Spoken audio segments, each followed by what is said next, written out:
Boa noite a todos. Mais uma vez, sejam todos muito bem-vindos à Academia Mineira de Letras. Meu nome é Rogério Faria Tavares. Eu coordeno o programa Universidade Livre, que é um entre outros programas oferecidos à comunidade mineira pela Academia Mineira de Letras. Eu registro com alegria a presença entre nós da acadêmica Ieda Prates Bernes, saúdo o nosso conferencista, Antônio Sérgio Bueno, e aproveito para incentivá-los a comparecer aos nossos próximos eventos. Amanhã, às 17h, a professora Barjute Bacha falará sobre a obra literária da acadêmica Elizabeth Renaud, 17h. No dia 2 de maio, a professora Aide Ribeiro, da Universidade Federal de Minas Gerais, falará sobre a obra do acadêmico Rui Mourão, às 19h30. No dia 4 de maio, que é sexta-feira que vem, haverá nesta casa a posse do Fórum, da diretoria fundadora do Fórum Nacional das Academias de Letras do Brasil, que será presidido pelo acadêmico Ricardo Cravo Albim, do Rio de Janeiro.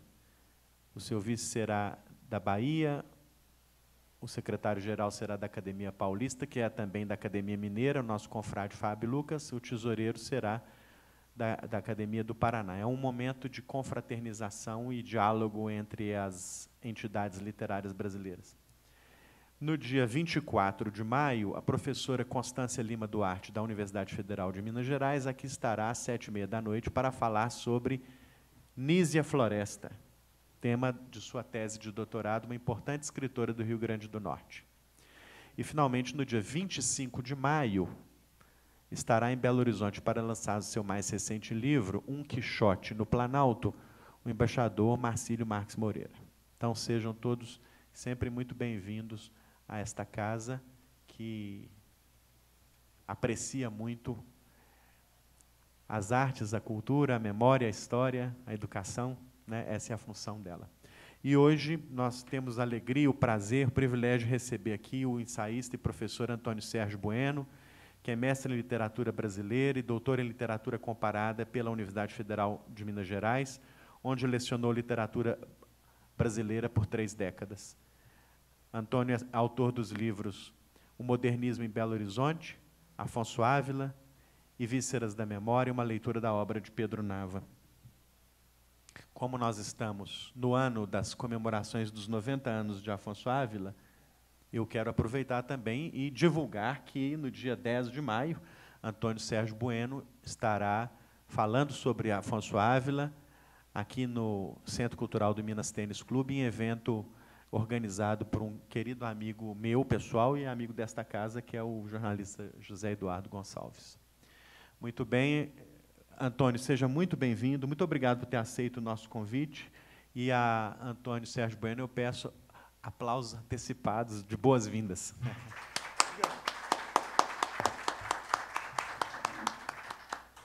Muito obrigado. Pode começar? Então, muito boa noite aos presentes aqui. E eu falo da minha satisfação dupla de estar nessa casa e também de falar desse assunto, falar de poesia. Não é uma aula de poesia, porque isso é uma impossibilidade, na verdade, porque a poesia não se ensina propriamente, né? Mas a gente pode alargar a nossa capacidade de percepção. Um leitor de poesia não nasce pronto, né? Ele se forma. Isso aí, eu acho que no Brasil, eu nunca vi isso denunciado. Eu já vi a denúncia dos problemas nacionais, que são muitos, entre eles o analfabetismo, mas não vi ainda denunciado o analfabetismo estético, que é um grave problema que tem aqui, que tem para todo lugar, e que só se resolve com as pessoas lendo, vendo telas de pintura, ouvindo a música dos concertos. É assim que se resolve ou se melhora esse problema, né? Mas a questão da poesia, a gente conversar um pouco sobre isso, Esses dias eu li uma entrevista no Estado de Minas, de um poeta, ele falando assim, Ricardo Aleixo, ele falando que é uma arrogância muito grande alguém falar que entende de poesia. Eu, por exemplo, o que eu vou trazer aqui são as minhas perplexidades, assim, o meu encantamento com a poesia, e que eu acho que é uma espécie de alimento quase diário para poder sobreviver nesse mundo que não está tão bonito, né? E que está precisando mais do que nunca de beleza, embora eu não saiba o que seja exatamente beleza, né? Os gregos falavam que era harmonia das formas, né? Não tem certas palavras assim que não tem mesmo uma definição. Por exemplo, eu estava lendo um livro do Jorge Luiz Borges, falando sobre o verso, sobre a poesia, e ele fala lá, poesia é a expressão do belo, né, que eu não sei também o que é exatamente, né, por meio de palavras habilmente entretecidas. Está até bonito, está interessante, mas sabe aqueles álbuns de figurinha, falar, amor é, quer dizer, tinha 500 frases, todas elas até certo ponto verdadeiras, né? Mas nada esgota isso. A poesia é mais ou menos uma coisa assim. A gente pode começar por pensar arte, né? Porque já que é a arte da palavra, a arte feita, como ele falou aqui, entretecendo as palavras, porque certas combinações de palavras podem produzir uma emoção que outras combinações de palavras não produzem. Aí, que diferença é essa? Aí que está o pulo do gato, né? O que faz uma causar emoção e outra não? Por exemplo, o Pedro Nava, num dos livros de memória dele, ele comentando aquele verso do Alfonso de Guimarães, ele, hão de chorar por ela os cinamomos. É lindo o verso, né? Nem sei por que é tão lindo assim. Mas ele falou assim, se eu trocar cinamomo por caneleira, vai-se tudo que Marta fiou. Ele fala assim, quer dizer, mata o verso, né? Cinamomo é caneleira, mas hão de chorar por ela os cinamomos, hão de chorar por ela as caneleiras, aí atrapalhou tudo, né? Você não pode substituir uma palavra por outra, porque se trocar uma palavra é outro produto, não é o mesmo mais. E a poesia, eu acho que é o laboratório mais sofisticado, mais refinado, mais perfeito da língua, de qualquer língua. Que por isso é que o Leminski, Paulo Leminski, falava que a língua ama seus poetas, porque na poesia eles experimentam.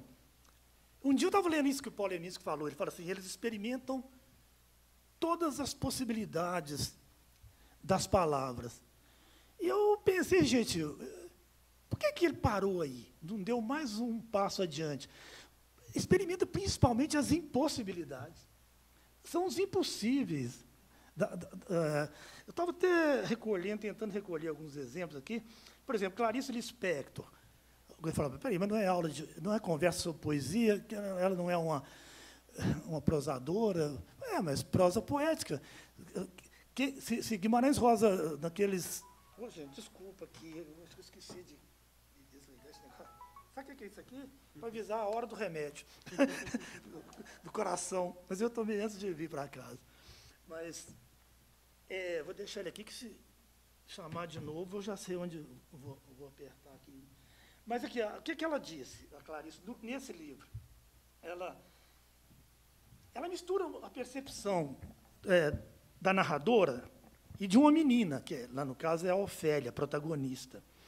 Na sintaxe, assim, arrisco, deixo eu sentir, perguntava-se nela. Perguntava-se nela. Sim, respondeu-se por mim. Deu para ver o que ela fez com a língua? Ela torceu tudo. Como o Fernando Pessoa, né? Fui outrora, agora. Um dia eu fiquei tentando entender isso. A gente não precisa... Tem hora que poema A gente precisa ficar preocupando em entender, assim, com essa lógica, esse raciocínio. Eu acho que quanto menos eu entendo o poema, mais eu gosto, sabe? Quando eu entendo tudo, eu acho assim meio... Também eu acho que a gente não entende tudo nenhum, mas se entender tudo é porque é ruim demais, sabe?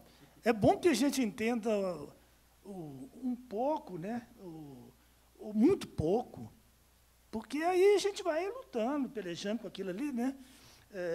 E sabendo que é muito bom a gente... por exemplo, na vida nossa, às vezes a gente encontra com uma pessoa, conversa com ela algum tempo, e tá bom. Tá bom não se diz assim, não. Eu acho assim, não preciso mais. Se eu encontrar, a gente conversa mais. Mas outras pessoas, a gente conversa algum tempo. Às vezes até uma namorada, né, por exemplo, eu fico pensando, você conversa, fica um tempo convivendo, e chega uma hora, às vezes, ou ela, muito antes de você, chega uma hora que ela fala assim, não, está de bom tamanho, né? Às vezes, e tem outros que você quer continuar. Às vezes continua até alguns anos. E também... Agora, tem, às vezes, uma certa pessoa que a gente tem uma vida só, mas precisava de 3 para gastar com ela. E não tem, só tem um pedaço de vida, né? Isso, a gente vê que pode... Como eu li o Grande Sertão Veredas, por exemplo, né, que eu li 10 vezes. Assim, eu sei certinho pela cor da tinta e dos lápis, quantas leituras eu fiz. E é impressionante.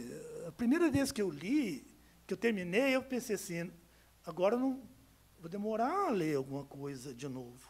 É como você perdeu uma mulher muito especial. Não adianta você falar para ela, vai na festa, acha, tem tanta mulher no mundo. Não adianta falar isso para a gente. Pode ser que um dia aconteça, mas até uma grosseria você falar isso. Né, que vai para a festa, vai dizer, não. Um dia um aluno me perguntou, depois de uma aula, assim, contando isso, né, falou, professor, estou meio fora da namorada, eu gosto demais dela, o que eu faço? Eu falei, sofre. Ele falou, mas só isso você vai falar para mim? Eu falei, no momento depois de algum tempo, a gente pode pensar em outras coisas, mas o que você vai fazer numa situação dessa? Eu só sofri, ficou tão decepcionado, achou que ia ter uma solução naquele momento, né? Deixa eu começar a passar isso aqui. Olha ali o Confúcio. Se não estudares poesia, até vou tirar isso aqui, porque, né, a gente... O que eu faço aqui? Isso. A tua linguagem jamais será polida. O polimento, né, a sofisticação. Você só vai conseguir ter uma linguagem mais sofisticada se você se você tiver alguma intimidade com a linguagem poética. Porque lá é que as coisas estão se exercitando, né, as tais impossibilidades. Né?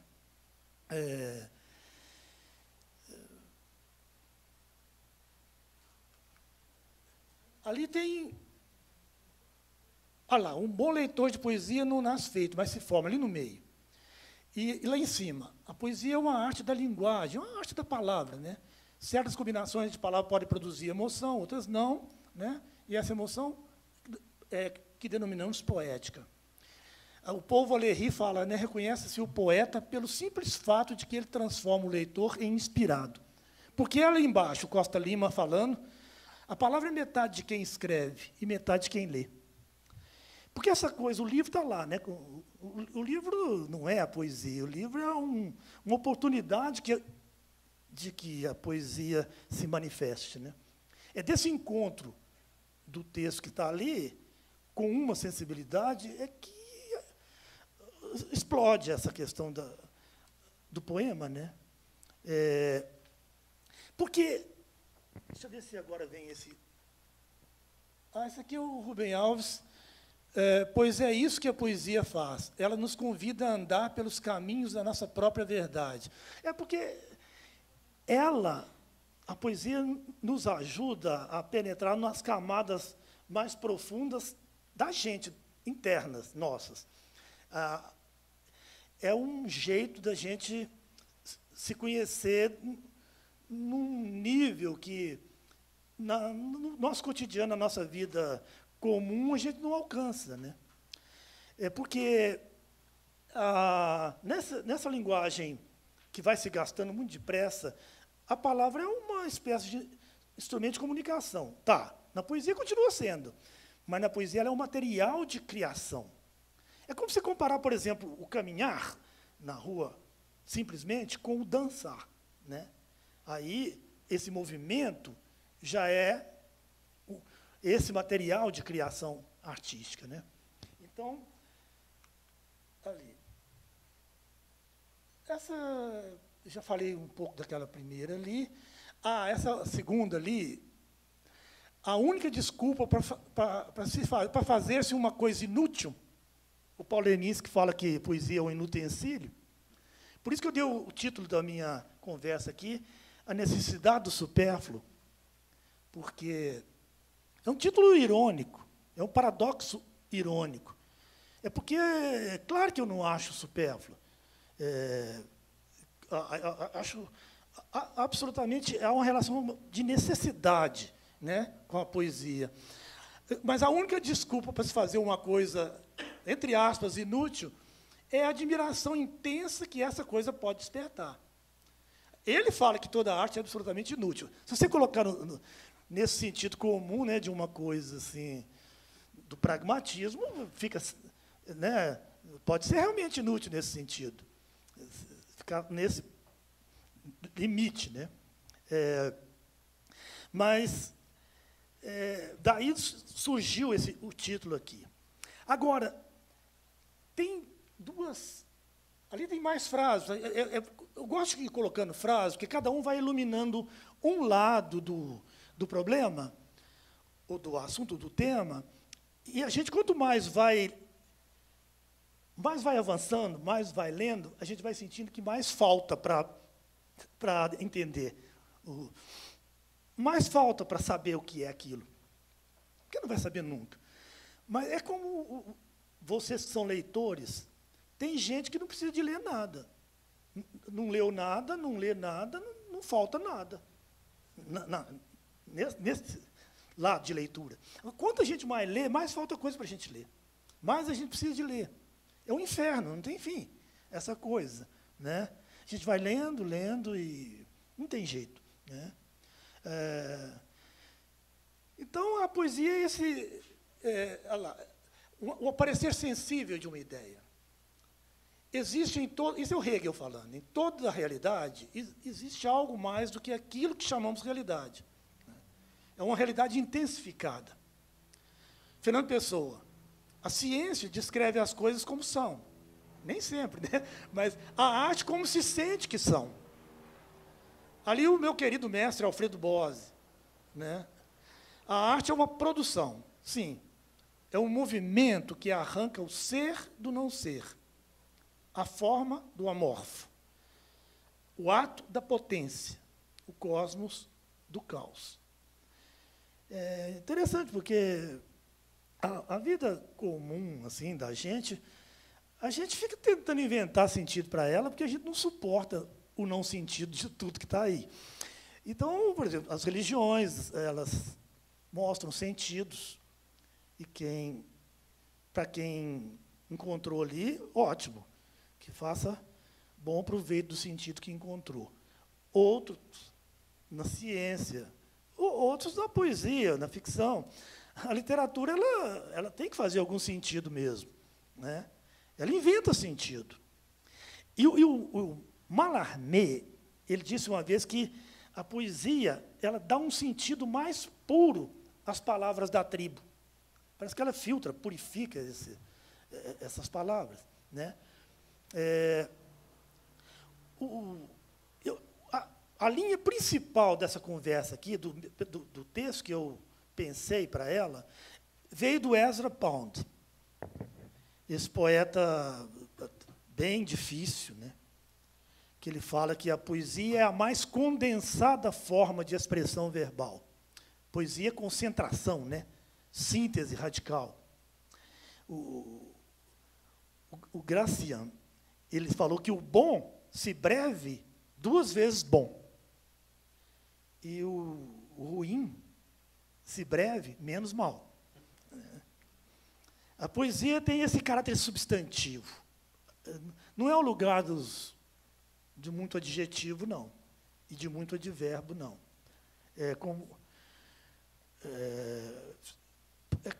Essa frase aqui do Cummings, nearer the bone, mais perto do osso, né?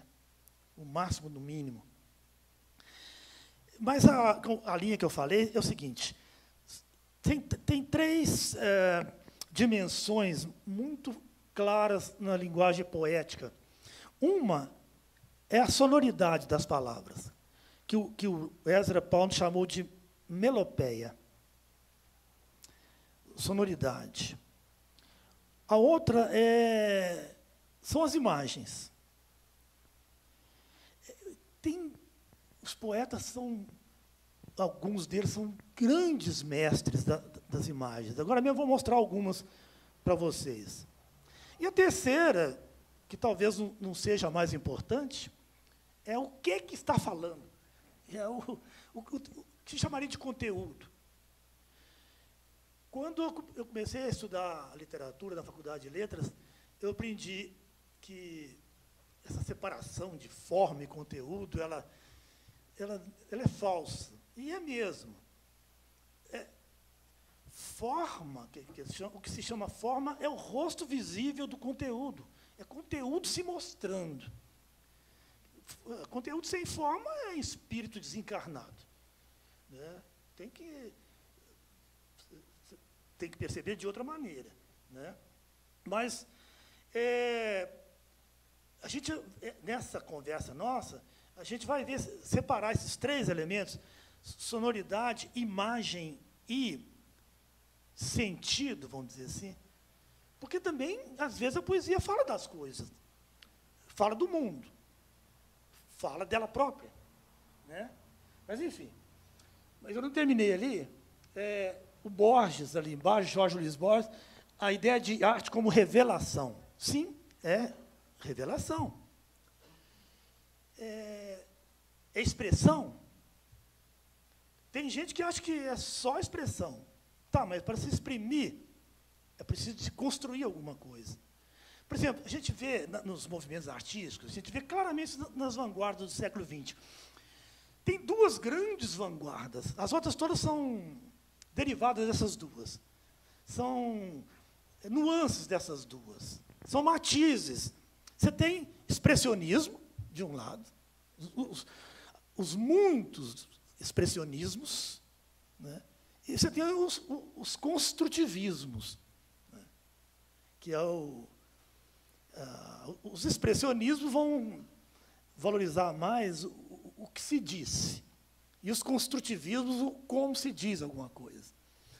O grande poeta, por exemplo, quer dizer, o meu poeta do coração, o poeta que fala por mim, que é o Carlos Drummond de Andrade, ele é o poeta que eu acho que melhor equilibrou esses dois, expressão e construção.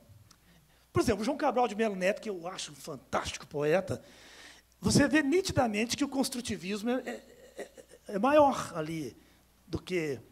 E, realmente, o que se fala, de que se fala, você pode falar de qualquer coisa.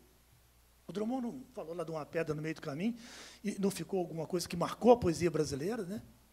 Então, porque isso aí não é assunto de... Não tem essa coisa do assunto de poesia, sabe? Qualquer coisa é assunto, né, de poesia.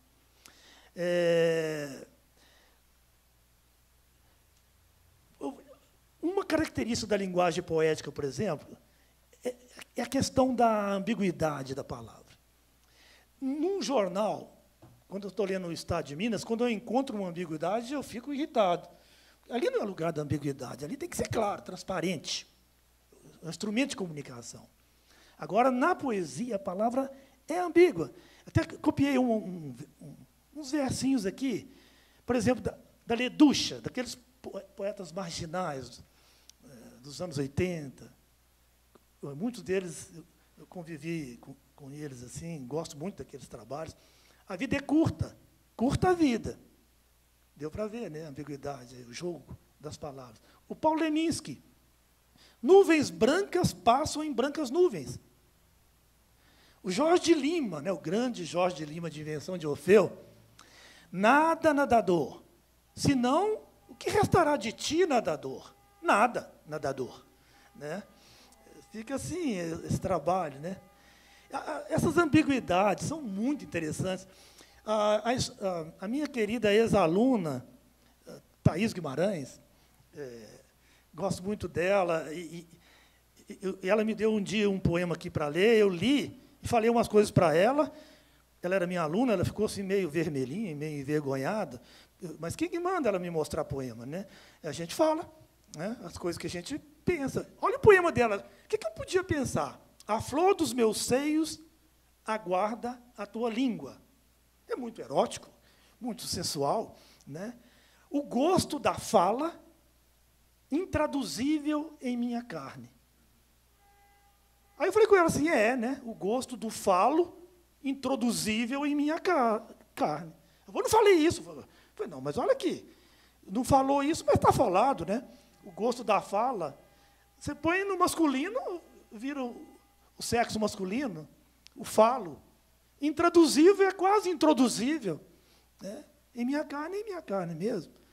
Perceberam a questão das ambiguidades? O que você pode ler? Então, a pessoa tem, quando ela escreve, o que eu acho mais deve ser muito interessante para os criadores, né?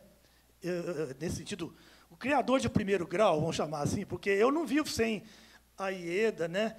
Por exemplo, sem o Drummond, sem os poetas, porque o meu trabalho é esse, ler a poesia dos outros. Né? E agora eles vivem perfeitamente sem mim. Mas aqui eu fico pensando, né? Dessa coisa da criação. O crítico, se ele não for criativo também, é um desastre. A gente tem que criar também. Eu sei que a gente depende parte de um texto, né? Mas o que a gente às vezes enxerga nesse texto, isso me aconteceu várias vezes, de conversar com o autor. O Ronald Claver, há pouco tempo, ele falou comigo, agora eu entendi meu poema. Eu falei, agora eu entendi meu poema. Eu falei, você não tinha visto? Não pensei essas coisas aí. Não quer dizer que o que eu falei está tudo errado, porque ele não pensou naquilo. Ele não pensou. Mas ele viu que... Porque essa questão o negócio de obra aberta, né? Diz que até a Constituição brasileira agora virou obra aberta, né? Não quero falar muito disso, não, porque é complicado, né? Obra aberta, cada um lê o que quer, enxerga o que quer, né? Mas vamos seguir aqui um pouquinho mais. Que tem... olha lá, isso eu já falei um tanto de coisa disso aí. A política, né? Alfredo Borges fala, ela age sobre a realidade, a poesia exprime e representa o mundo. Ali a Cecília Meirelles, olha que coisa interessante. O epigrama número 1. Pousa sobre esses espetáculos infatigáveis uma sonora ou silenciosa canção. Flor do espírito, desinteressada e efêmera. Está falando da poesia. Por ela, os homens te conhecerão. Nós conhecemos a Cecília Meirelles hoje por essa poesia. Por ela, os tempos versáteis, os tempos que vão mudando, saberão que o mundo ficou mais belo. Ainda que inutilmente, eu grifei aquele inutilmente lá. Quando por ela andou o teu coração. Né? A Cecília passou por aqui, nesse mundo, né? E né, o mundo continuou aí desse jeito, mas algum mais belo ele ficou. Pode ter que tenha sido inútil, sei lá, mas ficou mais belo. Um pouco mais adiante, vamos ver o que vem ali. É uma imagem dos Lusíadas, que eu acho uma das imagens mais belas que eu já li em língua portuguesa. Né? Na Praia do Restelo, a antiga Praia das Lágrimas, os portugueses se despedindo, né? Eu trazendo lembranças por Antolhos. Antolhos são os obstáculos. Né? As lembranças são dolorosas, né? Assim, ele está sofrendo porque vai embora, deixou família, deixou tudo, né? O navegador. Então, eu, né, trazia os olhos na água sossegada do mar e a água sem sossego nos meus olhos. De uma beleza que eu costumo dizer escandalosa, né? Mas isso é Camões. E quando eu falava em Camões na sala de aula, os alunos pensavam que era uma coisa assim, inatingível. A gente vai lendo os sonetos de Camões, não tem tanta dificuldade assim, não. Né? São tão claros, né? Ao mesmo tempo tão difíceis. Tem que conviver. Ah lá, aquela ideia que eu falei do instrumento de comunicação, transparência e tal, e ali o material de criação artística, nós já passamos por isso. Eu não vou ler tudo, não, vou saltando alguns. O Mallarmé aqui, no meio para baixo. Nomear um objeto é suprimir 3/4 do prazer do poema, que é feito de adivinhar pouco a pouco. Você tem que ir avançando no poema. O Drummond fala, né? Penetra surdamente no reino das palavras. Lá estão os poemas que esperam ser escritos. Né? Os poemas, ele chama lá de em estado de dicionário. O Guimarães Rosa, que tinha a sua vaidade, mas pelo menos, né, tinha um motivo para isso, né? Ele falava, as palavras estão à disposição de todo mundo no dicionário. Pois é, né? O Ciro dos Anjos um dia me contou, de vez em quando eu conto um casinho assim, só para arejar um pouco assim, eu descansar um pouco. Isso o Ciro dos Anjos me contou pessoalmente, numa palestra aqui na Faculdade de Letras. Ele falou que quando terminou de ler O Grande Sertão, ele ficou desorientado, né? Como eu também fiquei. Né? E foi lá e trabalhava junto com o Guimarães, falou assim, mas, ô João, como é que você fez isso? Aí ele falou para o Ciro, e agora? O que vocês vão fazer? E agora, né? Depois dessa? Muito humilde, né? Mas, enfim, vamos lá. Ali já falei isso, eu misturo as coisas todas, assim, mas no fim dá certo. Uma coisa que não é de agora, isso tem de muitos séculos aí para trás, é que a gente não precisa ler um poema só da esquerda para a direita, o verso. Né? A poesia concreta, por exemplo, ela trouxe essa contribuição. Né? Ela sistematizou essa coisa do espaço branco da página. Eu, preparando o trabalho sobre o Afonso Ávila, como tem vazio, né? Um disco assim, aquele vazio enorme ali, né? O silêncio rodeando o poema, né? O silêncio para ele germinar em nós, né? Leitores. Né? Ali é um poema do Cummings. Uma folha cai, a leaf falls. À direita está o original. Eu vou chegar lá. Vou levar isso aqui para você. Pode ser? Aqui, ó. Aqui. Não, eu posso fazer uma coisa.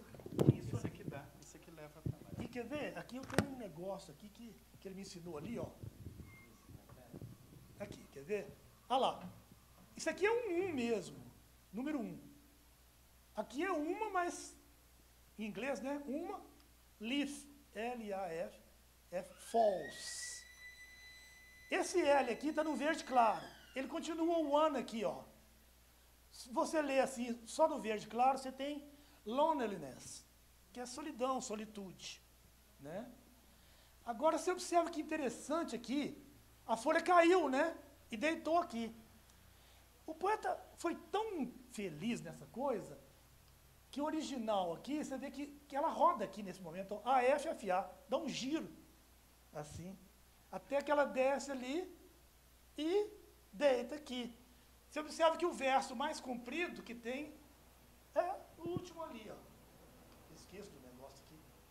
Então, esquerda é a tradução do Augusto de Campos. É solitude, olha lá. Quer ver? Só, aqui, olha, o L, só e tude. Solitude.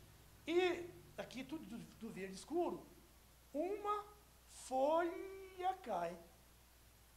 Ela vem caindo e aqui ela deita no chão, ali, a folha. É um trabalho lindo isso aí. Sabe? Do Campos. Aí a gente vê como é que a poesia concreta, ela trabalhou isso demais, né, o desenho das letras, né? Por exemplo, você vai escrever a palavra barriga, se você põe a volta do B assim, maior assim, você não precisa nem escrever o resto da palavra, a barriga já está desenhada. Os ideogramas, né? A poesia ela nasceu da música primeiro. E nasceu dessas artes, né? O lado visual e o lado som e imagem, né?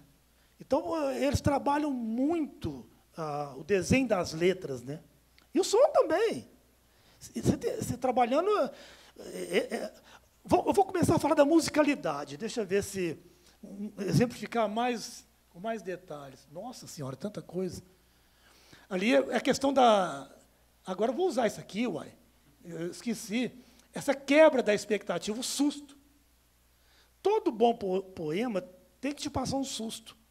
Eu levei um susto há pouco tempo lendo os poemas da Flávia, que trabalha aqui.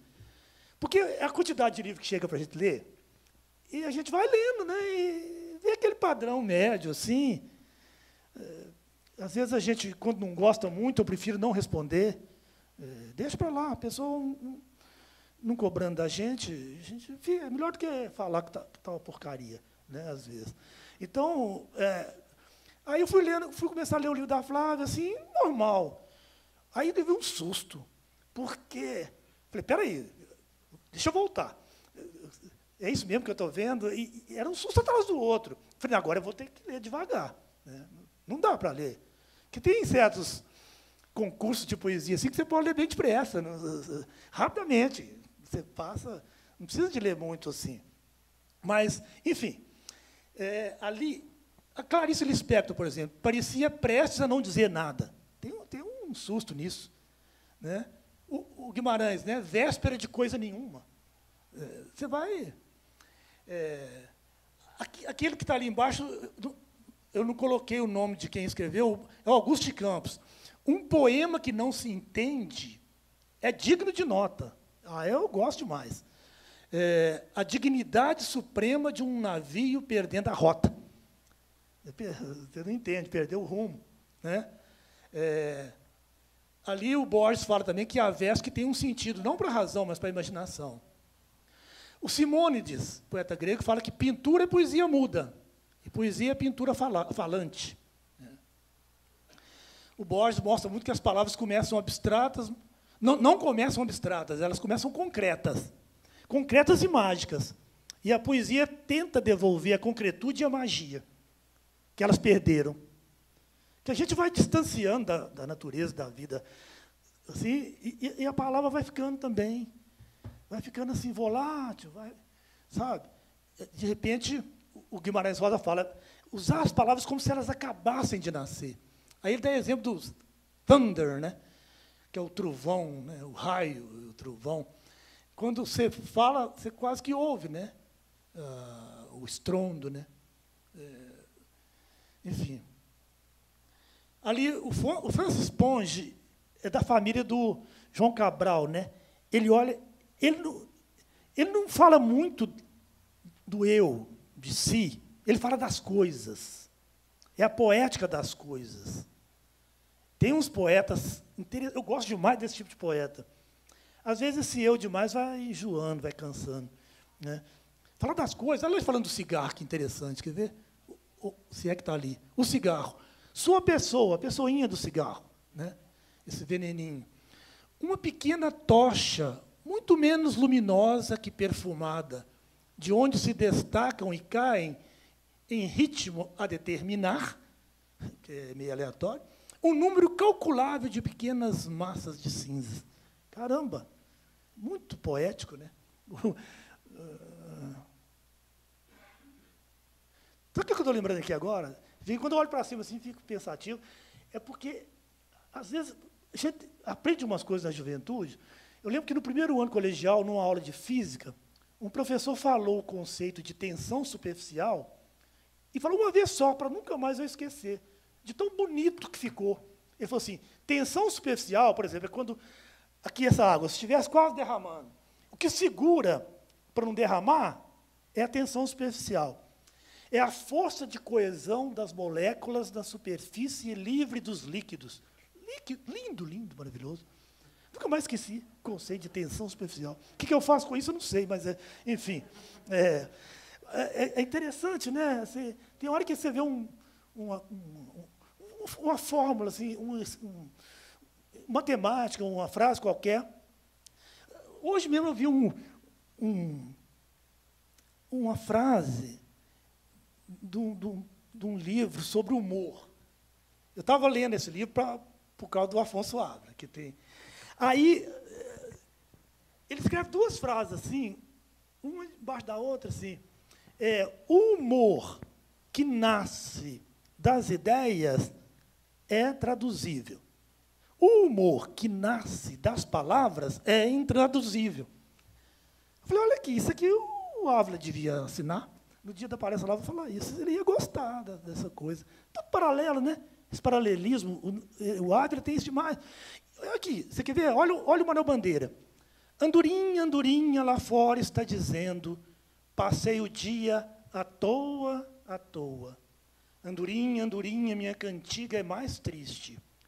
Passei a vida à toa, à toa. Viram a força desse negócio? O paralelismo, o que fez? Ferreira Goulart, uma parte de mim é multidão, outra parte estranheza e solidão. Né, a música aí. Né? Então, o Borges fala que toda arte aspira a ser música, porque em música, forma e conteúdo não tem como. Aí sim, mais do que da palavra, né, não tem como. É uma coisa só mesmo. Né? São a mesma coisa. Por isso que o Verlaine falou de la musique avant toute chose. Você vê se o poema do Verlaine está ali. Ali eu já falei essas coisas. A melopeia. Cecília Meirelles cá embaixo, sei que canto, e a canção é tudo. Esse verso que eu vou ler agora, para mim, um dos mais importantes da língua portuguesa. Tem sangue eterno a asa ritmada. O que ela falou nesse verso? Que uma coisa falada sem ritmo se perde, mas uma coisa falada com ritmo se guarda, fica. Por isso tem sangue eterno a asa ritmada. E o que é o ritmo? Olha ali. O ritmo consiste numa distribuição de palavras, sons, e pausas, ausência de som. E ali um conceito do Fernando Paixão, que eu acho tão bonito também, o ritmo registra a pulsação das palavras em combinação entre si. E mais bonito ainda é agora, o ritmo surge como um relevo sonoro que reafirma as diferentes densidades do que está sendo dito.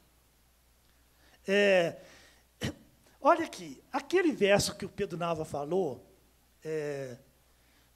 Onde chorar por ela os cinamomos, que, afinal, ele é do Alfonso de Guimarães, ele falou que esses M's e N's estavam escritos no livro dele, tudo em maiúsculo. Ele falou assim, as pontas assim, catedralescas dos M's e N's, né, medievais, das igrejas do gótico, as pontas assim, as torres góticas, catedralescas, dos M's e N's. O Pedro Nava, né?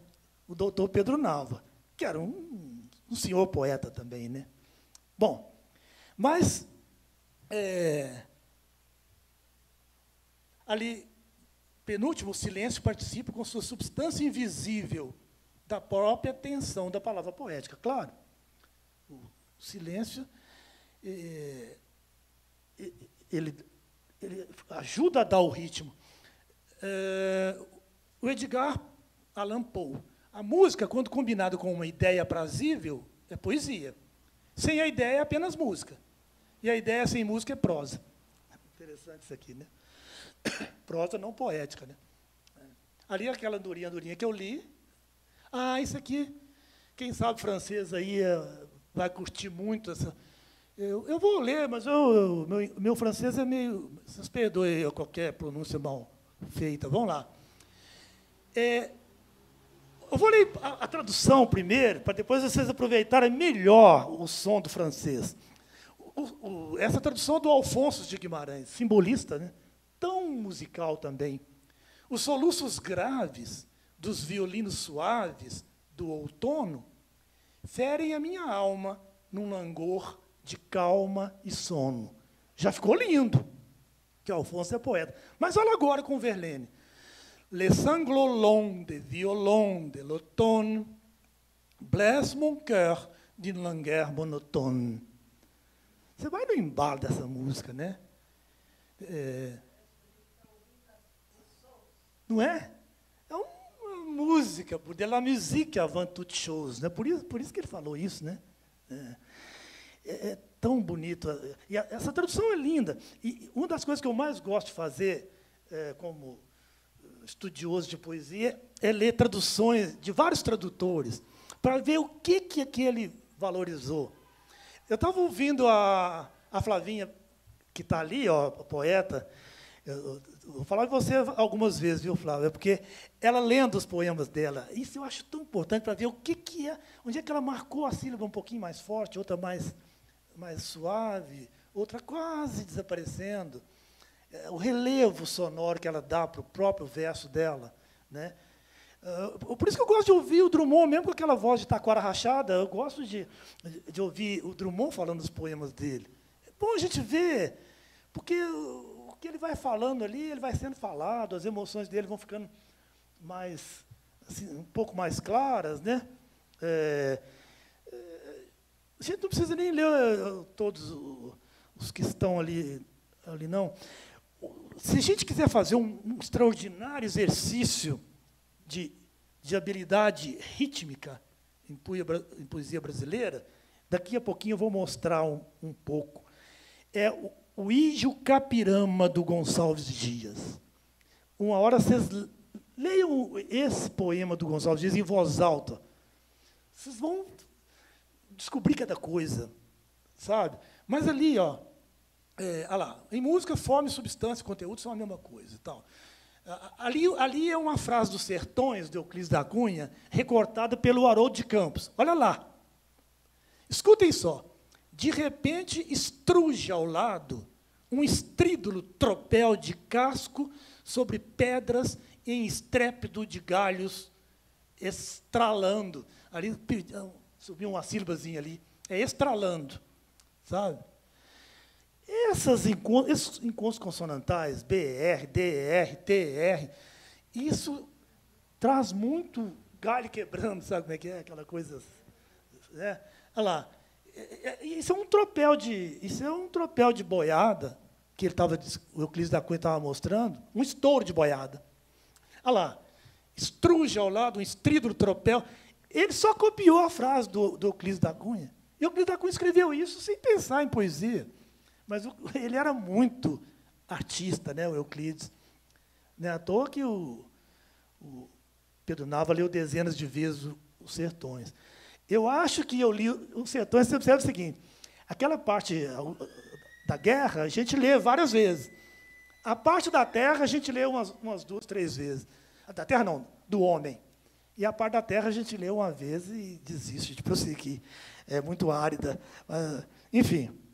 Mas, eu não sei se eu copiei aqui para frente. Ah, sim. Olha lá, o Juca Pirama. Olha como começa lá no canto 1.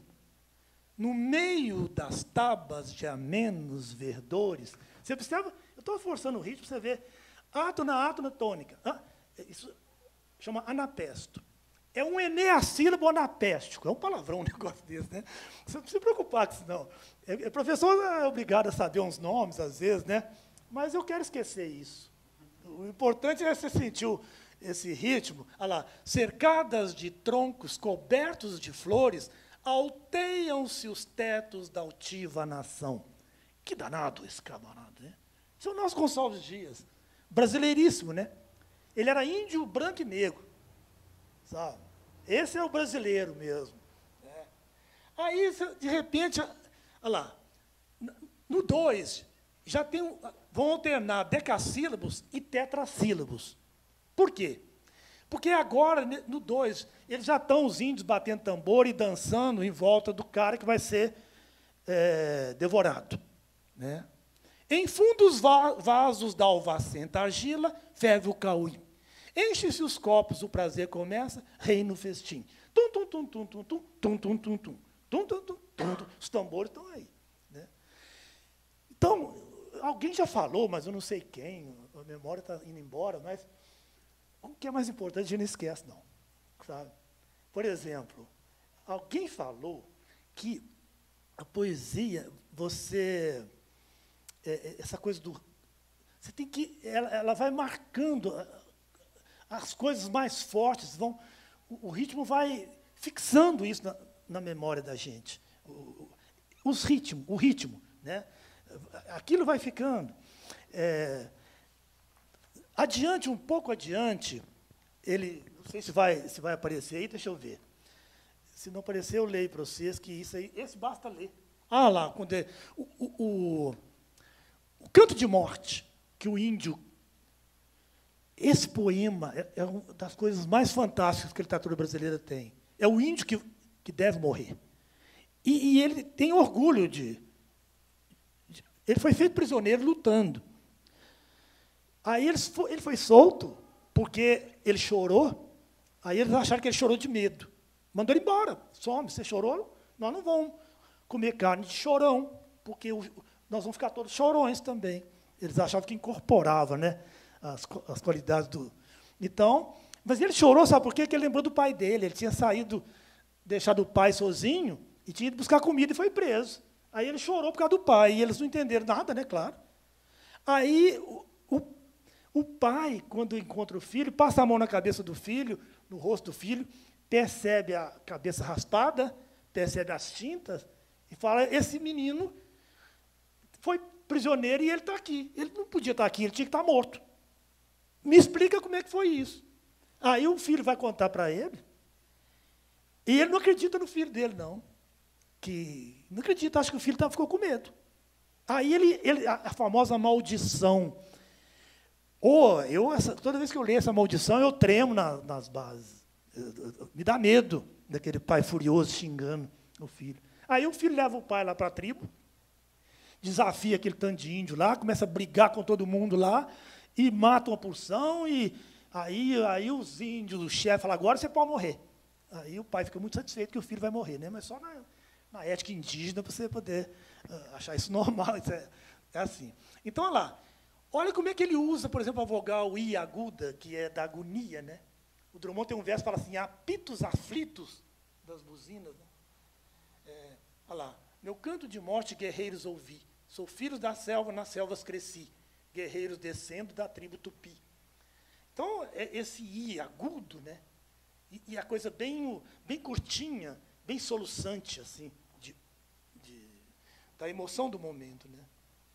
A maldição, acho que eu até falei que não tinha aparecido, mas eu acho que apareceu ali. Olha lá, o pai falando para o filho, tu choraste em presença da morte, na presença de estranhos choraste? Parou. Não descende, então eu continuo. Não descende o cobarde do forte, pois choraste, meu filho não és. Possas tu, descendente maldito de uma tribo de cor não sei tudo, não, mas alguma coisa eu sei. Aí ele amaldiçoa, não encontres amor nas mulheres. Essa foi a pior maldição que eu achei. Essa é terrível, essa eu não esqueci. As outras maldições, a gente não encontrar amor nas mulheres, isso é melhor morrer logo de uma vez. Né? Mas, enfim. Agora vamos falar da fanopeia. As imagens. O Drummond fala que a imagem é a vida última dos seres. A palavra imagem, ela etimologicamente significa dar a ver alguma coisa. E é a vida última mesmo, né? Eu tenho lá um retrato, por exemplo, do meu pai, que já morreu e tal, mas vida última, está ali, né? Está vivendo. Bom, aquela outra de baixo ali não precisa agora, não. Lá a questão da construção e expressão que eu falei, né? Até o cristal, o Ítalo Calvino fala que o cristal é a imagem da exatidão. E a chama, lógico, né? Amor é fogo que arde sem se ver, etc. Né? É o expressionismo. Né? Enfim, agora vamos ver as imagens. Sabe uma das imagens que eu acho das mais lindas da literatura brasileira? Quando o Reobaldo fala de Adorim é a minha neblina. Caramba! Né? Puxa vida! Essa coisa de vez em quando você descobre umas coisas.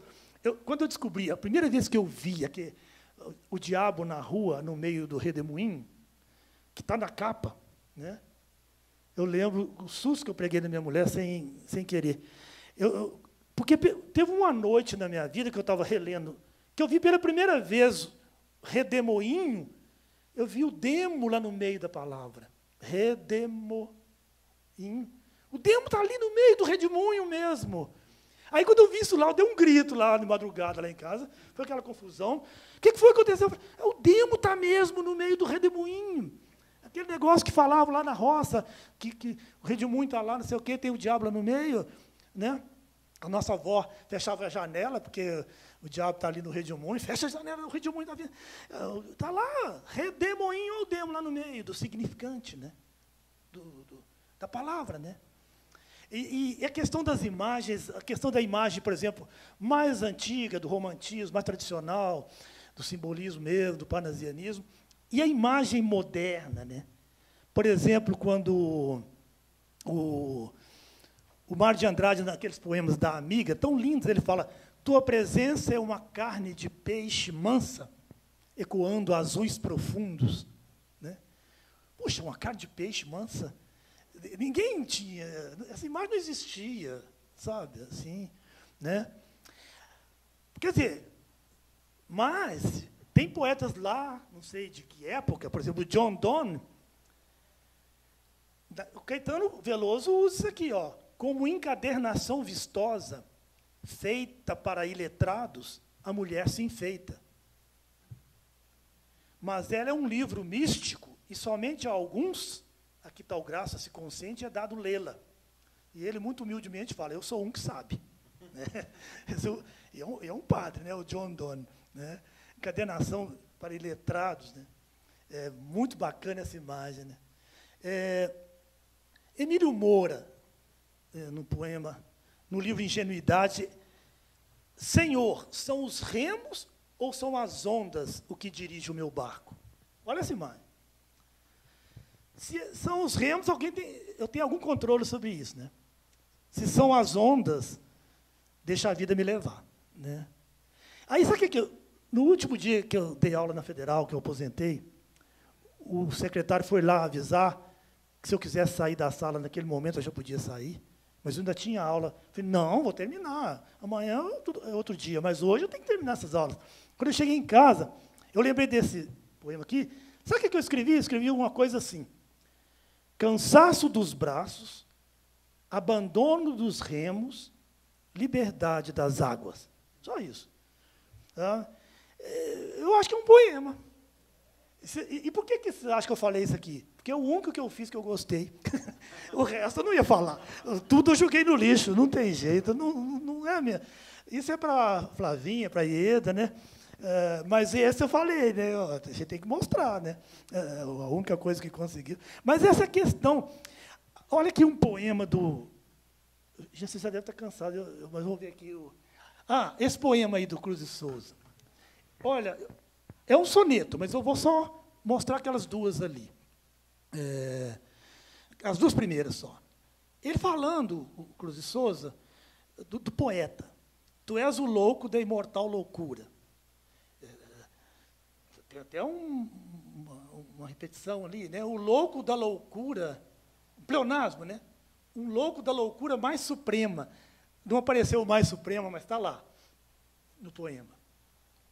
A loucura mais suprema. Mais com suprema. A terra é sempre a tua negra algema. Prende-te nela a extrema desventura. Olha a segunda estrofe. Mas essa mesma algema de amargura, ali a primeira estrofe falou da prisão. O escravo. O Cruz de Souza era negro, poeta negro. Ele tinha um pai chamado Guilherme, que era negro, escravo. E tinha um pai adotivo chamado Guilherme, que era um militar branco. Então, ele fala, né, que a cruz da escravidão, né, o pai dele, escravo, chamava Guilherme Cruz. E o pai dele, branco, chamava Guilherme Souza. Aí ele ficou sendo Cruz e Souza, né? E olha lá, a segunda estrofe, mas essa mesma algema de amargura, mas essa mesma desventura extrema, faz que a tua alma suplicando gema e rebente em estrelas de ternura. Quer dizer, ainda sofrendo isso tudo, né, mas não perder a ternura de alguma maneira. Mas você sabe o que é o mais importante nisso aí? É uma coisa que você tem que olhar o significante, a palavra. Olha aquela palavra lá, quer ver? Algema. Agora, olha aqui, tua alma, pega só essa sílaba aqui, al, suplicando gema. Tem um suplicante, um má e um suplicando entre o al e o gema. A palavra algema foi arrebentada aqui. Sabe? Isso aí a gente olha no significante. A algema que está lá inteirinha, aqui ela está repartida. Alma suplicando gema. Eu tenho assim, é por causa da minha idade já, tá?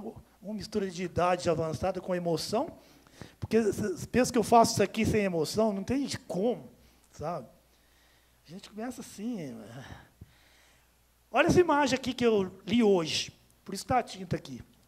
O Borges, citando Cummings, God's terrible face, brighter than a spoon. Em português, a terrível face de Deus, mais brilhante, mais luzente do que uma colher. A gente leva um susto com essa colher aí.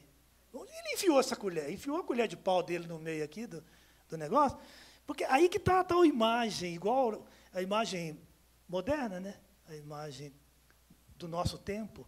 Ele colocou essa colher aqui, ela assusta mesmo, né? Ele podia ter colocado luzente, uma vela, que o brilho de uma espada, sei lá o quê, enfim. Mas a gente está vendo aqui, essa visão do poeta como assinalado, isso a gente chama de visão aurática, uma aura. E a poesia moderna, contemporânea, principalmente, ela quebrou essa aura do poeta. Isso aí as teorias de...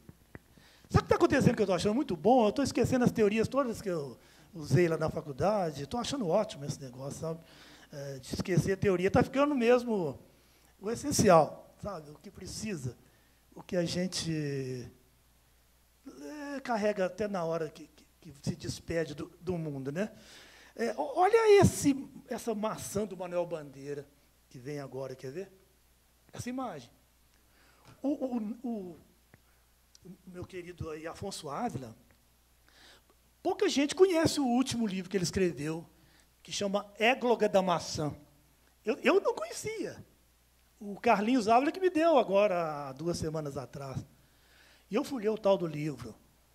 É um jorro de inconsciente, sabe? Que ele explora essa coisa da maçã como potência de imagem que a maçã pode significar pela história fora. É uma coisa de louco, sabe?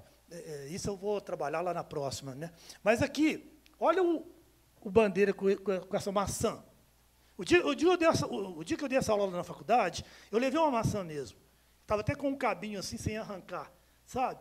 Aí, olha lá, por um lado, te vejo como um seio murcho, aquele lado que não é do cabinho. Do outro, como um ventre de cujo umbigo pende ainda o cordão placentário. Viram como é que o verso se esticou? Como se ele se estendeu? Como é que o cordão placentário foi para adiante? Lá. Aí vem um verso sozinho ali, porque é uma pintura, né? A cor invade o poema. Olha lá. És vermelho. Eu vou falando alto, vou ficando assim. Eu falei tão baixinho no comecinho, agora já estou. És vermelha como o avô. Mas também estou muito à vontade agora. No começo eu estava completamente engasgado, né? És vermelha como o amor divino. A gente lembra daquelas... lá na roça, aquelas folhinhas com aqueles corações de Jesus vermelho, com faca atravessando, né? Aquele negócio, eu ficava muito impressionado com aquilo. Olha lá, é vermelho como o amor divino, né? O coração de Jesus, o coração de Maria. Agora, olha bem que coisa impressionante agora. Dentro de ti, em pequenas pevides, essa palavra, quando eu vi a primeira vez, eu fui ao dicionário. Sementes. Né? Não fique com vergonha de ir ao dicionário. Vai lá. Eu olho o dicionário toda hora, toda hora. O dicionário é o pai dos inteligentes, dos sutis. Né? Burro não olha dicionário. Tá? Dentro de ti, em pequenas pevides, palpita a vida prodigiosa, infinitamente. Duas coisinhas. Aquele verso ali do meio dessa estrofe de 3 versos, palpita a vida prodigiosa. Se você contar quantos versos tem para cima dele, quantos tem para baixo, ele é o verso central da estrofe central do poema. E a palavra central dele é vida. É uma coisa impressionante, a posição. Alguém fala assim, mas como é que você viu isso? Eu vi isso depois de ler 100 vezes, viu? Eu não vi isso assim, vou bater no olho e vendo, não. Sabe? A gente tem que convive com teus poemas. O Drummond falou isso. Sabe? Você tem que conviver com os poemas. Né? Você vai ler um livro de poemas, isso é que é ler poesia. A gente não pode ler assim, na diagonal. Poesia você tem que ficar olhando as palavras. Esse verbo contemplar que o Drummond usou, olha o que tem dentro dele. Templo. Contemplar é olhar com sacralidade. Não é olhar de qualquer jeito, não. Contempla. Né? Olha lá. E olha lá, você, os P's, a literação dos P's. Você vai falar a letra P, os lábios, né? Bilabial surda. Isso é lá da fonética, né? Bilabial sonora é o B de bola. Olha lá. Palpita a vida prodigiosa. Está palpitando. Né? Está lá o I com a sua sementinha, né? O pinguim. Palpita a vida prodigiosa, infinitamente. Você for pensar a ideia de infinito, você não consegue nem pensar. É tão vasto. Mas o verso é o menor de todos que estão ali. O menor verso é de uma palavra só que fala infinitamente. Né? E depois o que acontece? Uma natureza morta. Olha lá. E quedas tão simples, ao lado de um talher, num quarto pobre de hotel. Que o Bandeira vivia nesses quartos pobres de hotel, lá, uma maçãzinha, um talherzinho, está lá a natureza morta. Cézanne. Né? Ufa! A gente falando, olha, tem umas coisas, por exemplo, um poema do Brodsky, Joseph Brodsky, falando daquela distinção expressionismo e construtivismo, o Manuel Bandeira, ele é mais expressionista que construtivista. O João Cabral é mais construtivista que expressionista. Olha esse poema aqui, expressionista, que parece assim, fala, gente, isso aí eu também faço. Mas olha aqui, escuta só, para ver se a gente vai fazendo assim. Né? Uma rua vazia. Vamos ver se ele aparece ali. Quem sabe ele aparece, que a gente vendo também. Não tem ali, não. Ali, agora mesmo, é a logopé, que é a última parte. A gente já vai caminhando para o fim. Aqui, ó, primeiro verso. Imagina aí na cabeça de vocês. Uma rua vazia. Segundo verso. A música da tempestade. Terceiro. E uma cabeça. Último. Curvada de cansaço. Vou ler de novo inteirinho agora. Uma rua vazia, a música da tempestade e uma cabeça curvada de cansaço. Eu fico pensando, né? Você vê a cena, né? Primeiro, aí eu até escrevi uma coisinha aqui. Uma rua vazia, mas um cenário, né? E já traz embutida a ideia da solidão aí, que é acentuada, né, o adjetivo vazia, acentuada pela tempestade no segundo verso. Você estando sozinho em casa e aquele barulho da chuva te dá uma coisa de reflexão, né, de pensamento, né, deixa eu ver se eu acho uma coisa aqui que que me veio na lembrança agora, que não está pela metade.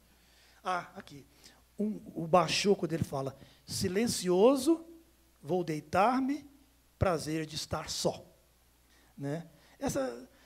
Esse gosto da solidão. Mas aqui tem a cabeça, no terceiro verso, que é uma metonímia do corpo inteiro.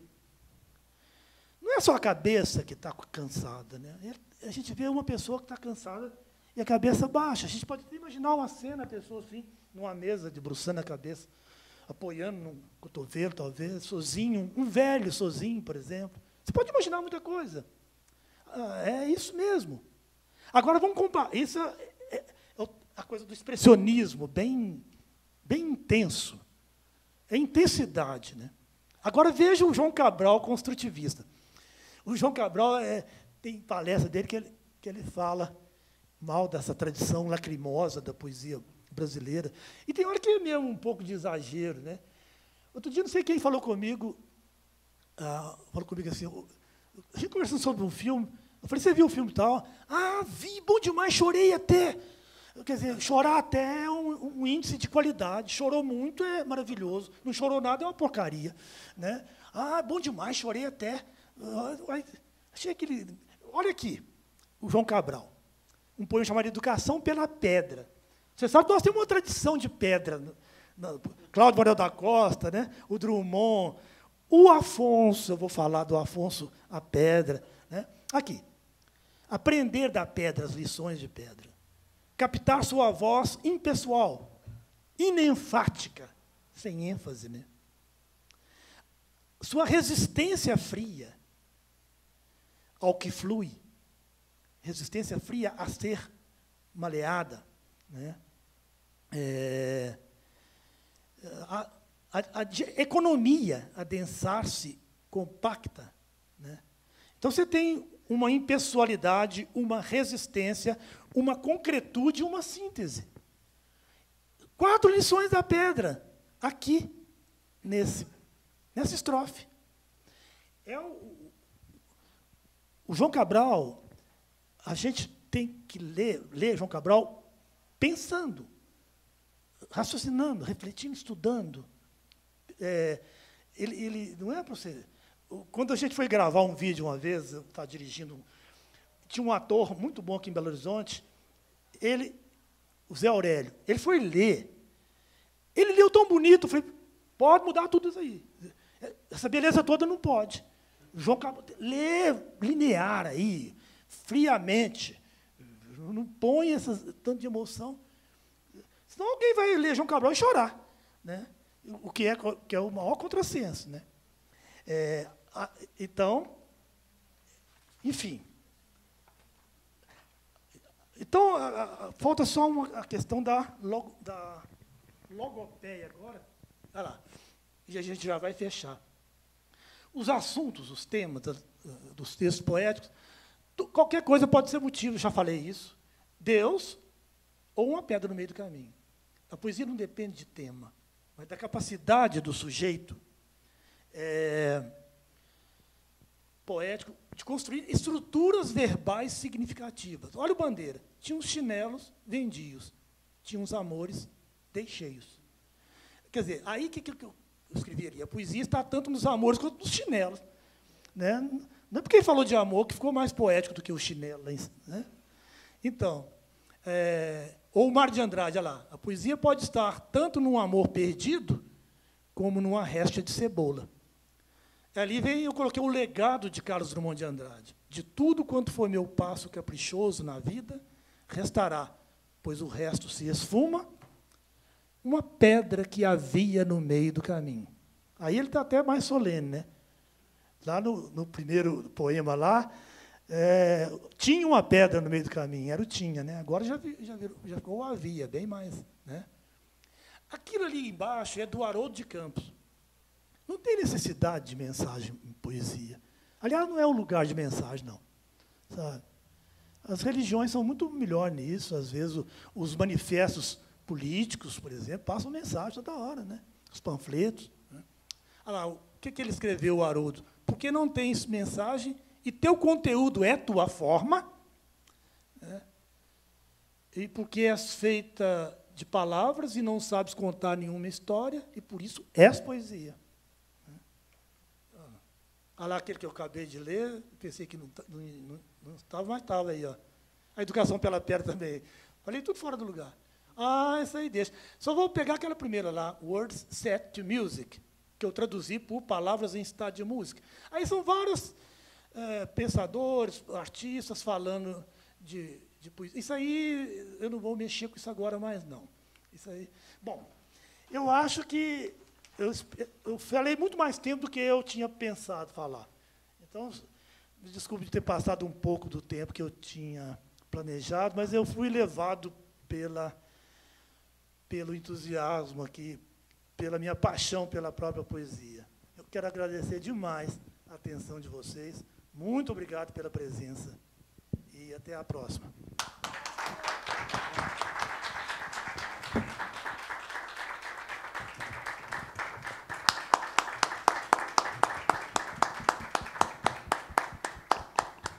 Muito obrigado, professor Antônio Sérgio Bueno, por essa conferência tão instrutiva e tão poética.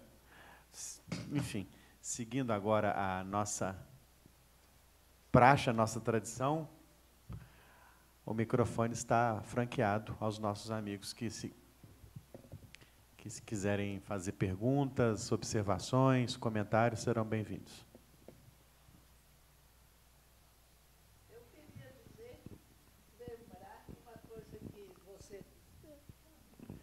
Eu queria falar uma coisa que todo mundo sabe e que eu achei lindo. O Ferreira Goulart falou que a arte existe porque a vida não basta. É uma beleza isso. Muito lindo isso. Muito bem. Fiquei com uma dúvida. O construtivismo, o principal expoente seria João Cabral de Melo Neto. Eu falei assim... Mas o expressionismo, quem é que seria? O senhor me escapou isso. Eu tomei emprestado esses nomes das vanguardas de artes plásticas do início do século XX, sabe? Essa pintura... por exemplo, o abstracionismo geométrico é uma pintura. Né? Mondrian, por exemplo. Toda... figuras geométricas, assim. Então é um trabalho mais assim de elaboração da forma, a linguagem trabalhada tecnicamente, formalmente. Eu achei que esse nome do estilo da pintura cabe para um tipo de poesia. Qual seria esse tipo de poesia? Você falou e eu... Pois é, que tipo de poesia? É onde se valoriza mais a elaboração da linguagem, da forma, do que propriamente se está falando da beleza, ou do amor, ou de Deus, sabe? Se está falando do sentimento do poeta. Isso é um expressionismo. Construtivismo. Então, agora, os grandes poetas, assim como a gente não separa forma de conteúdo, a gente não separa expressão de construção também, não. Toda expressão, para chegar até uma pessoa, tem que vir numa construção formal. Então, eu separei, só para a gente, didaticamente, para ficar mais claro, assim, que há poetas que estão o tempo todo com a emoção à flor da pele, assim, falam o tempo todo do lirismo. Até nem falei essa palavra aqui, mas a expressão dos estados de alma, das emoções. A maioria dos poetas falam disso. E, às vezes, o que você pode falar melhor? De você mesmo, das suas emoções. Né? Agora, você ficar assim... O Pedro Nava um dia falou para mim, assim, conversa, falou assim, de bom sentimento não se faz boa literatura. Falando assim, a propósito, nem sei mais de quê. Às vezes, você fala uma coisa, até um sentimento muito nobre, mas sai um poema horrível. Tá? Você falar, por exemplo, de um amor que você está sentindo, não garante que... Você está sentindo uma coisa muito forte, não garante que você saia um poema forte. Um poema, sabe? Então, eu quis dizer que o João Cabral é talvez o melhor exemplo, dentro do modernismo. A poesia, os concretistas, os poetas, que a gente chama de os poetas de campos e espaço, né, que o Caetano Veloso canta lá no Sampa, esses poetas de campos e espaço são Augusto de Campos e Haroldo de Campos. Né? E o espaço não são jardins, não, são o espaço branco da página, né, que ele está falando disso. Mas quem quiser entender do outro jeito também pode, né? Então, esses concretistas, eles têm essa preocupação construtivista levada assim radicalmente, o máximo possível. Agora, você vai encontrar muito mais... Eu entendi o que o senhor falou, eu entendi completamente. Eu gostaria então de saber quem é o expressionista importante, assim como João Cabral de Melo. Pois é, assim como tem um expressionista lá, o Munch, por exemplo, o Grito. Né? Na pintura eu sei, sim, o Munch. Você quer na poesia. Na poesia. Você pode pegar todos os poetas românticos, do romantismo, segue dizendo, do romantismo, são todos nesse sentido de expressionismo. Todos falam da sua dor, do seu sentimento, da sua tristeza. Pega, por exemplo, Fagundes Varela, Casimiro de Abreu, ai que saudades que eu tenho da aurora da minha vida, da minha infância querida, que os anos não... Eu acho isso lindo também, eu estou falando assim, um pouco, mas é lindo. Enfim, ele está falando de quê? Da infância, da saudade. Isso seriam esses expressionistas. Continua muita gente aqui escrevendo hoje, escrevendo poesia assim, sabe? Entende? Tá bom, muito obrigada. Melhorou um pouquinho? Também não sei se eu vou conseguir responder essas perguntas todas, não, mas vamos lá. Fernando. Ah, o Fernando está ali. Prazer te ver. Fernando Armando Minha Ribeiro. vista já não é tão boa assim, mas Ei, Daniel, tudo bem? Boa noite Fala, a Fernando. todos. Boa noite, Rogério, professor Sérgio. É um prazer igualmente. podê-lo ouvir aí, finalmente. Né? Finalmente, né? A gente acabou não se encontrando por aí, mas encontramos agora. Parabéns, Fala, viu? Fernando. Palestra Obrigado. magnífica. Obrigado. O Sérgio, você tocou nesse ponto do lirismo, né? Sim. Talvez excessivo da poesia brasileira. E tem uma outra questão que, às vezes, também me toca e fico um pouco curioso, e você que é um grande estudioso do assunto, eu também sou um grande admirador de Drummond.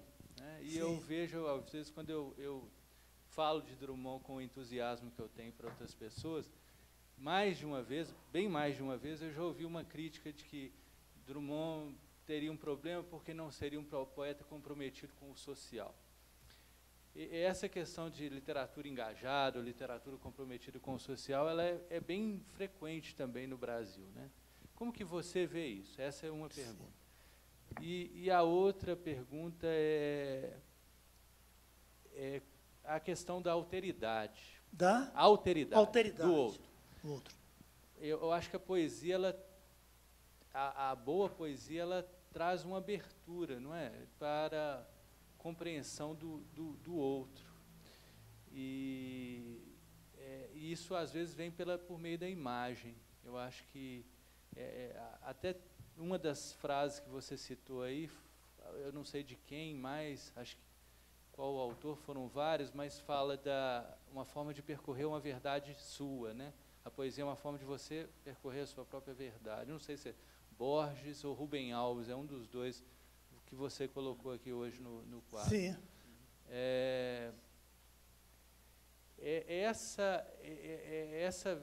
Essa imagem, né?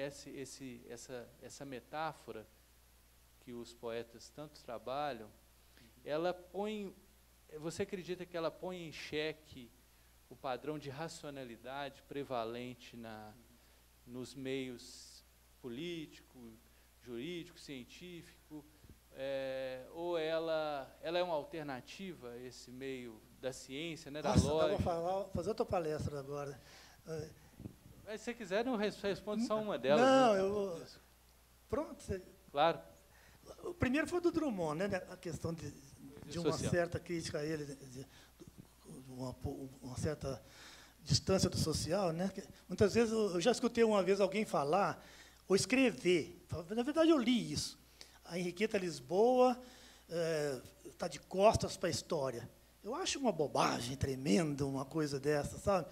Eu acho que o poeta, o compromisso dele é com a poesia dele, com a arte poética.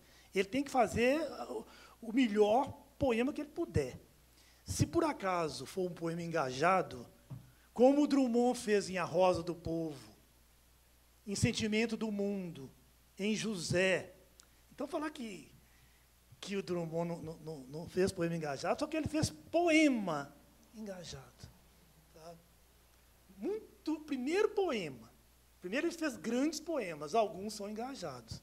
Então, não procede. E o Drummond tem uma coisa, ele fala por todos nós, sabe? Toda hora você está falando um verso do Drummond. E tem muita gente que fala... poucos dias eu peguei um táxi e eu estava chegando no engarrafamento, assim, aquele negócio. Aí o motorista falou assim, e agora, José? Aí eu falei, deixa eu matar a curiosidade, falei assim, onde é que você arranjou isso aí que você falou, e agora, José? Eu falei, todo mundo fala. Ele não... Aí eu falei, eu vou te falar uma coisa, isso aí é um verso de um poeta. É mesmo? Eu falei, Carlos Drummond de Andrade, lá de Itabira, e agora, tem um poema dele. E agora, José, e tal. Quer dizer, isso entrou no inconsciente coletivo, aí tá, todo mundo fala toda hora, né? Coisa do Drummond. Então, isso aí é a primeira coisa, né? A segunda, eu já estou... A questão do outro. Eu até citei aqui no comecinho, não sei se você já estava aí, quando o Costa Lima fala assim, a poesia é metade de quem escreve, metade de quem lê. E ela só se perfaz, se realiza quando o canal está completo. Se não tiver o outro, não tem a poesia. Né? Porque o poder de encantar que o poema tem, ele passa por alguém que vai desentranhar aquilo. Esse verbo é bem de bandeira. Desentranhar essa beleza dali. Está ali. Né? Quem puder, né? Você tira de cada poema o que você pode tirar. Né? Tem hora que você vê que tem certos críticos que enxergam cada coisa, assim, que eu penso, gente, como é que eu não vi isso, né? Assim, o que cada um pode tirar é muito importante. Você quer ver, eu vou dar um exemplo daquele filme, O Amadeus. Eu fiquei pensando, por exemplo, eu em relação ao Drummond, eu sou um leitor de Drummond, e eu, cada dia que eu posso, eu agradeço a todos os deuses e a tudo que está aí no mundo, dele ter falado as coisas que eu nunca consegui falar. Falou por mim. E eu pude viver melhor, e me conhecer melhor, porque esse poeta existe. Então, a gratidão que eu tenho por ele... Agora, o Salier foi o cara que melhor entendeu o Mozart, mas ele não suportou, ele entendeu tão bem que ele só admitia ser o Mozart. E eu sou um abençoado de entender um pouquinho de Drummond, sabe? Um privilegiado. Então, eu não tenho ser o Drummond, não interessa isso. Interessa aquela poesia que ele fez e que me ajuda a viver, sabe? Então, é a questão do outro, eu estou colocando aqui. O crítico é um outro, o leitor é um outro. Né? O tradutor é um leitor muito especial, sabe? É talvez a leitura mais profunda, assim, misturada, né? O poema é dele também, né? Ele assina também, igual o Augusto de Campos ali, uma folha caindo, né?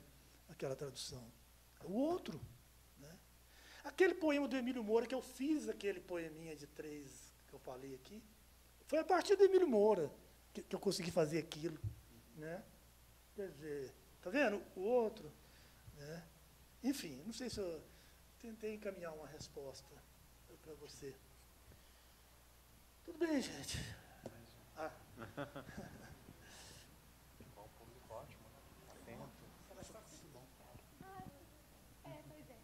O microfone estava do meu lado, devolvi. Professor, primeiramente, né, muito obrigada pela sua palestra. Queria até agradecer à Academia Mineira também pela realização desses eventos, que eu estava pensando aqui, né, o que o senhor falou do analfabetismo estético. Isso Sim. ajuda a combater, né, esse analfabetismo estético. Eu falo isso também especialmente assim para mim, porque eu não sou uma estudiosa, né, como creio que muitos aqui são, eu sou uma simples leitora. E a palestra que o senhor deu hoje me ensinou diversas coisas, e o que o senhor disse também da função do poeta, né, de inspirar. Eu me senti inspirada, e o senhor pode ter certeza que eu estou saindo daqui muito inspirada. Ah, que bom Isso. ouvir isso. Com Era isso que eu certeza. queria. Pois é, eu Só isso que eu queria. certamente eu hoje... a Obrigado, partir eu que agradeço a você. Imagina. A partir de hoje eu lerei poesia com outros olhos, com outra forma muito mais atenta, né, por tudo isso que eu vi aqui. Ganhei a noite, o dia. E tudo mais. E eu queria dizer o seguinte, que eu fiquei sabendo dessa palestra e muito me chamou a atenção o título, porque recentemente comentaram comigo de um livro que eu ainda não tive a possibilidade de ler, mas cujo título é A Utilidade do Inútil. Né, não sei, e aí o filósofo, né, segundo me introduziram a respeito desse livro, que ele comenta na necessidade que a gente tem de resgatar aquilo que nos torna humanos nesse mundo que é pautado, né, pelo utilitarismo, e que a gente está muito em falta disso. Né? E o senhor falando da poesia, a poesia certamente, né, entra nesse rol. E eu fiz uma associação também, até com o que a senhora Ieda disse, é uma frase do Dostoiévski que me marca muito, assim, eu fico pensando demais nela, a beleza salvará o mundo. Né? E, assim, eu fico... Diante de tudo que eu vejo, de como que as coisas são conduzidas, acho que o nosso comportamento diante do outro, né, a feiura, muitas vezes, do nosso comportamento, da nossa moral e da forma como a gente constrói o nosso mundo interno, o mundo externo também. Eu acredito muito nessa capacidade que a beleza tem.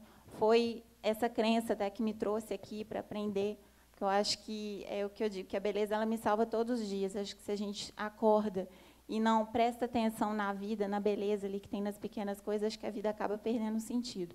Né? E isso, numa escala mais ampliada, eu acredito nessa frase, né, do Dostoiévski, que eu queria saber se o senhor também acredita que a beleza tem essa capacidade de salvar o mundo.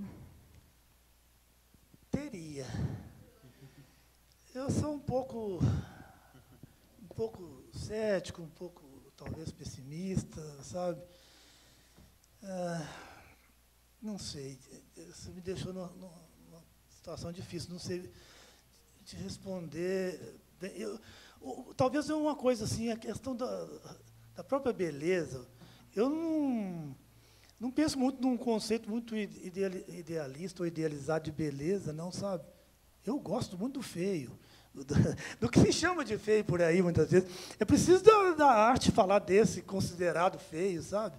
Tem muita coisa por aí nas artes plásticas, que assim, esses conceitos, sabe? E tem obras-primas trabalhando em cima do que convencionalmente é considerado feio. A gente, então, tem que relativizar um pouco as coisas, sabe? Complicar um pouco as coisas, sofisticar um pouco, no seguinte sentido. Por exemplo, você falou um paradoxo aí, o título minha palavra hoje aqui é um paradoxo, né? A necessidade do supérfluo. O paradoxo é muito interessante, o Guimarães Rosa gostava muito, porque o paradoxo entra no domínio das impossibilidades, né?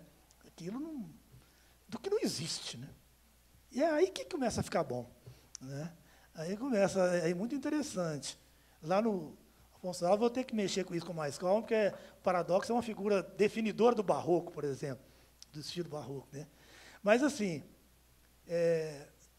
eu acho a questão do bem, da beleza, eu tenho muito pé atrás com esses conceitos, sabe? Assim, eu gosto muito dos palavrões, por exemplo, na poesia, sabe? Tem hora que eles ficam muito melhores que as palavrinhas. Eu lembro da minha querida Henriqueta, e querida também da Ieda aqui, que eu brincava muito com ela falava assim, mas o Pedro Nava não precisava ser tão assim, exagerado, né? Aí eu falava, Ieda, Henriqueta, a Ieda com a Henriqueta eu misturo as duas às vezes, né? E ela não acha ruim, não. Eu falava, um palavrão bem colocado, numa hora boa, tem seu lugar, sabe? Aí ela ficava assim um pouco caladinha, né, muito delicada, mas tem mesmo, né? Então essa coisa assim do bem, da beleza salvar o mundo, eu não acho que acredito muito nisso, não. Assim, eu acho que a poesia pode ajudar a melhorar um pouco a vida das pessoas. Aí eu sou capaz de acreditar um pouco nisso, sabe? Mas eu sou muito cético nas coisas, eu não quero falar disso, não, sabe? Acho que eu vivi mais do que eu devia viver, talvez, não sei, tempo. Mas eu tento não passar as coisas que eu penso na solidão das minhas madrugadas, sabe? Mas que a poesia, que essa beleza que você pode, que nem sempre, por exemplo, o padrão de beleza, os padrões de beleza são muito variados, né?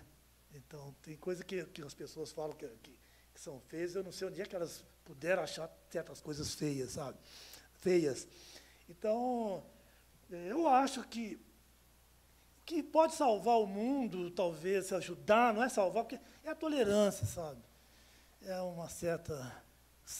aprender a conviver com o diferente. A gente está tendo aula todo dia do contrário disso aí, no nosso mundo da política, nas redes sociais, eu nem olho mais isso, porque o ódio espuma ali por todo lado, né? Isso aí, eu acho que é uma certa, mesmo que você não goste, você poder, sabe?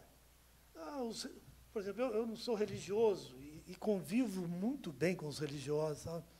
Tenho amigos profundamente religiosos e isso não atrapalha em nada a nossa amizade, né? Às vezes eles ficam com pena de mim, assim, que estou perdido no mundo, né? Mas eu falo, não, você fez o possível. O problema, não sinta nenhuma culpa. A responsabilidade é minha, dos rumos que a vida toma para mim, assim. Mas então é isso, tá? Não sei se... Eu peguei sua água aqui. Não, essa é minha. Eu te dei outra. Então tá bom.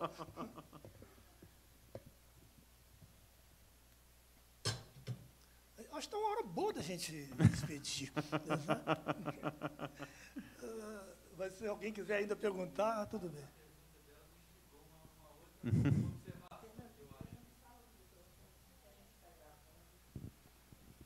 A pergunta dela achei muito, muito interessante, e tem uma questão que eu acho que dessa ideia do belo salvar o mundo, que eu acho que os padrões de beleza,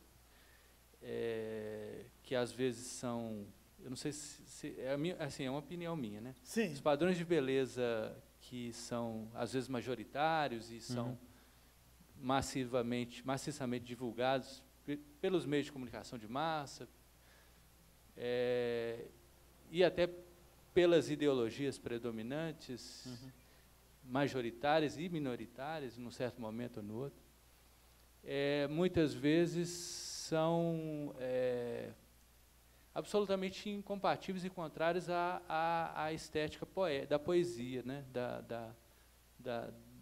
São vários, claro, tem vários padrões de beleza.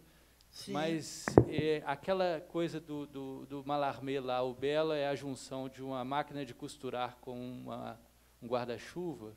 Essa dimensão, esse belo aí, a junção de uma máquina de costurar e um guarda-chuva, ela é um padrão de beleza que não é o do Drummond falso que circula nas redes sociais, muito mais do que o José e do que o Claro Enigma, né? É um Drummond adocicado, um Drummond que enfim, né? Um Drummond açucarado, né? Que não é a Umbrella com a máquina de costurar, mas que vende muito mais facilmente, né? E para você fazer a pessoa entender, né, um outro poema dele que não é esse, né, que seja um poema visceral, o poema real dele, eu acho que vai forjar um esforço e uma transformação que, de fato, pode ser salvífica, né? Sim. Na medida em que a pessoa compreender que, né, eu não te desejo muitos desejos e que você conquiste o mundo, isso não é mais bonito, né, do que uma outra frase dele, que isso é o Drummond falso, né? E a hora que a pessoa compreender que uma outra frase né, que é bem mais complexa dele, aquilo é bonito, né, mais bonito. Eu acho que essa transformação ela pode ser salvadora, né? Aí nós estamos entrando numa coisa, né, das escolas, eu fico pensando, né, o pessoal todo aí, um grande contingente nessa televisão brasileira, vendo esses programas horas e horas. É impossível alguma inteligência sobreviver a esse massacre. Não tem como. É uma burrificação assim feroz, né? Quem está interessado nisso, né? Isso aqui é uma pergunta: a quem interessa isso, né? Esse trabalho que a academia está fazendo aqui, por exemplo, é a contramão desse lado, sabe? E é isso que justifica o que você falou hoje. Para mim, eu não esqueço mais essa menina ali, né? Porque é isso que eu queria. Tudo que eu vejo a minha irmã Ana, que trabalha na educação, é a escola que ela luta por ela, né? A gente vê por aí o que está acontecendo, né, no ensino. É uma coisa, por isso que às vezes a gente fica, não devia, mas às vezes fica desanimado, né, diante de certas coisas. Mas o que você falou, estou plenamente de acordo, é isso mesmo, né? O que fazem com os grandes autores aí na internet, ainda bem que eu não vejo esses negócios mais, para não sofrer, já chega, né, que os sofrimentos inevitáveis, né, o que a gente pode evitar, a gente evita, né? Não dá para ver essas coisas mais, não, sabe? Ver Clarice Lispector, o nome dela associado a tal frase lá, né, o Guimarães, o Drummond. Não, chega, não dá mais para aguentar isso, não, né?